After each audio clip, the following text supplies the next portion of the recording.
Well, the DNC members are fighting over how to address the genocide in Gaza.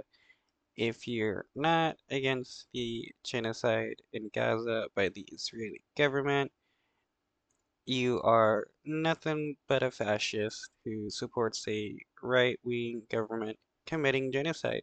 You have no moral high ground, and you cannot act like you're a good person.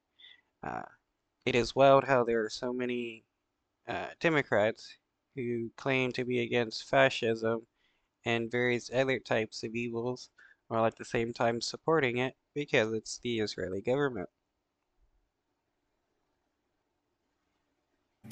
Members of the Democratic National Committee clashed over how the party should address the ongoing war in Gaza during their annual summer meeting today. Democrats blocked a resolution calling for an arms embargo and suspension of military aid to Israel. As a result, DNC Chairman Ken Martin withdrew a different measure calling for a ceasefire and the free flow of aid into Gaza. We need to keep working through this. We have to find a path forward as a party, and we have to stay unified. It's going to be hard to stay unified with with people that even at this point in time, knowing what the Israeli government is wanting to do, knowing what they have done, still won't put an arms embargo on the Israeli government.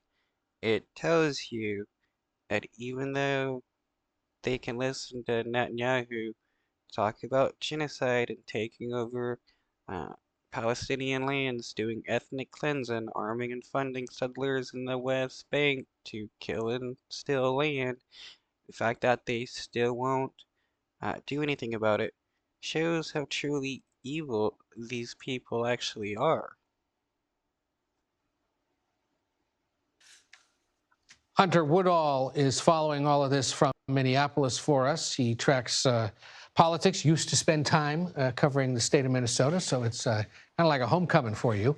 Good to see you, sir. This resolution wasn't successful. They were debating this. Why? And what does this tell us about the fissures in the party as they try to get their act together and unify going into the elections later this fall and next year? Well, good afternoon, Ed. It was a notable moment today. There had obviously been a lot of tension in the days leading up to this vote and the two competing resolutions being presented. This is an issue that tends to really cause tension in the Democratic Party. It is one where the progressive wing, the more centrist wing, and the very pro-Israel wing of the party tend to be conflicts that really can spill out into the open. This was one of those moments where early on, DNC Chair Ken Martin seemed to flex his power to lead the party when his resolution easily cleared through.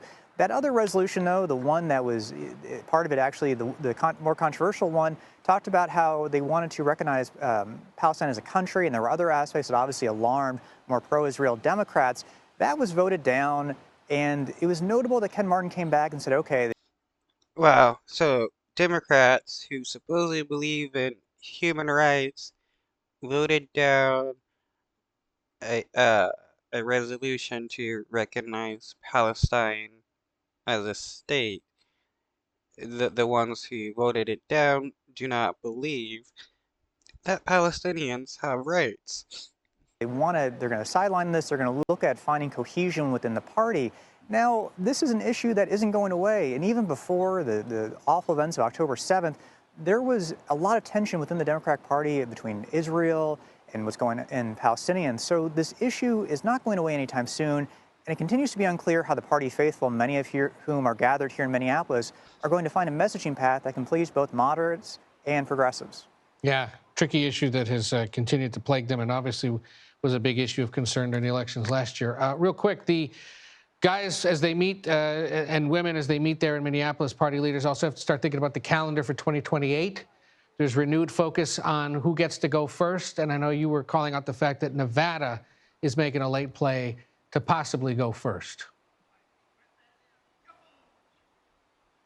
That's right, Ed. It was interesting. We're seeing here at these meetings, the early state calendar, nobody knows what it's going to look like yet. We obviously have some ideas based on other years, but Nevada Democrats are making an early push to have their state, their western state, go first on the calendar. This would obviously